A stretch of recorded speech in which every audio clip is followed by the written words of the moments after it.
Okay, so during the First World War, 1914-1918, the Swiss Army was equipped almost exclusively with the Model 1911 Schmidt-Rubin.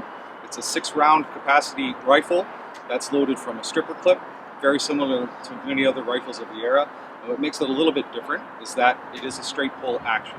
So the bolt is actuated just by one motion, like that. And I gotta pop this down to close it. And when you want to charge a new round, it closes, and your striker back here indicates you're ready to go. When you pull the trigger, that's your fire. It also is your safety. Comes back halfway, and nothing happens at this point. And you can carry rounds with the safety on, and you'll be perfectly fine. This was originally designed in the late 1890s. It saw a few changes, but basically stayed the same all the way until about 1931 when they introduced a new rifle. Other than my weapons and ammunition, there's also a knapsack that was introduced in 1917. It never fully replaced the old brown cowhide ones that you see in many other armies, similar designs. But this had everything I needed to survive in the field. So it had my cleaning kit for my own uniform and my shoes, spare buttons, a sewing kit, spare pants, spare pair of boots, a large wool blanket, a Shelterhof, which in German is called a Zeltbahn, which is a large square with buttons on all 4 sides, and you can button them all together to make very quick shelters in the field. And every man carried enough tent poles and canvas for a shelter to house half a man. So you had to actually put them together with your buddy to have a shelter that would accommodate you. So also in 1916 they introduced an additional ammunition carry bag, and I'll turn sideways here, and it's on the very top is the spare ammo, and you would carry 108 rounds on there. Below that is your mess tin, your bread bag, your canteen would be in the back, and at the very bottom is your bedroll.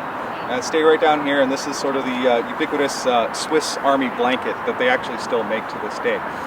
Everything in here weighed, fully packed, about close to 50 pounds with everything you need, including your rations and water. So like I said, you actually had washcloths, spare buttons, things that you would need to fix on yourself, say if you're on deployment for 2 or 3 weeks, marching through the fields in the mountains of Switzerland. This is everything you needed except for the extra food that would be supplied by the Army. Okay, on the other side of the pack, most Swiss soldiers, you would see this here. This is your entrenching tool. It's basically a small shovel, and this is for building defenses, building shelters, accommodating your tent. You could camouflage with dirt and things like that, but this is a very common item for soldiers across the time period to have. It would be carried on the left-hand side right here. For every 10 shovels, there was also 1 axe that was carried in the same fashion, and for every 40 shovels, there was a pickaxe. This was in use from 1898 all the way into the 1940s and 50s. The Swiss Army didn't get rid of something unless they absolutely needed to. So it's a very handy tool. It could also be used as a weapon if you needed to, but if you're resorting to close combat shovel fighting, something has gone terribly wrong.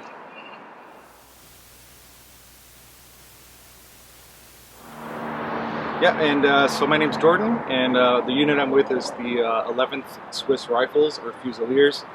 There's a few translations for rifles, but that's what we go with.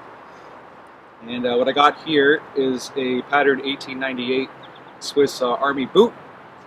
We don't have a lot of information on them, but we have physical ones. So this one's right here, and you can tell, if you can see in there, this one's pretty dirty, but there are a lot of hobnails on this guy. There's hobnails on the side and back, and this is kind of indicative of the terrain that the Swiss soldiers were expected to march and fight in, which was lots of valleys and hills and mountains. So this was good for up in the peaks when you're on the side of a cliff trying to move around. I personally wouldn't do that, but that's not, not my main concern. So these were probably in use for over 50 years. As far as we know, they were introduced in 1898, served all the way through World War I and World War II. These particular ones are actually dated 1943. And I wear these. These are my size, and they're actually pretty good. They're very heavy, and evidently talking to some veterans or grandfathers of people that live in Switzerland, these are the coldest boots you could wear, because every time you walk on snow and ice, you got a big giant radiator of iron that sucks the cold right into your feet, despite the fact that this has 3 leather soles in the front and 5 stacks of leather in the back. These are almost like stilts, but they look really good when you're walking. For this event, we brought with us a bit of a show and tell table. This isn't usually something we do because we're often running around the field with our rifles and machine guns and making noise like that as much as we can. But I could show you some of the interesting things we got here. So from this side we got some original postcards, we got some medical towels from the Swiss Women's Association for the benefit of soldiers and welfare. Yeah, German, don't even ask. Canteen, wire cutter, we got the short bayonet for the regular Schmidt-Rubin rifles, and we have the long bayonet for the carbine. So big bayonet goes on little rifle, and this is a really mean one. It's actually a wood saw, but this does go on your rifle, so that's kind of a unique piece of Swiss kit. Original postcards, they're kind of spread out, and some literature. We have a Swiss joke book, which is not funny, a book of anecdotes and soldier stories, a song book, which is kind of unique with music in it, infantry regulations, and a soldier's slang translation book. So when a soldier says something in the field that doesn't make much sense, you can see what it means, and it's usually dirty. Big thing back here, this is actually a two-man wood saw that collapses. This is from 1917. Now, this is actually really nice, and it's a very, very sharp blade. I don't like taking it out. But the item I like the most is this little guy. You can see that. And this little item here, you might recognize the name of it because it's an army knife and it's from Switzerland.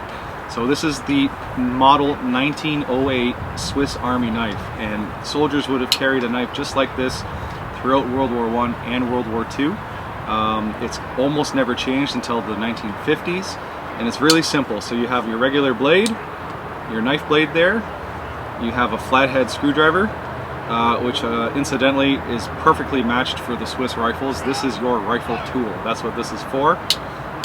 On the back end there's a lobster style can opener, so you don't see these guys too often. So that's for very slowly opening a tin can. And other than that, you have a punch or a leather awl, just for making holes and stuff that you need to. So you can repair your boots, you can repair your kit, make holes for stitching. And this is all you needed as a soldier to maintain your personal equipment. There you go.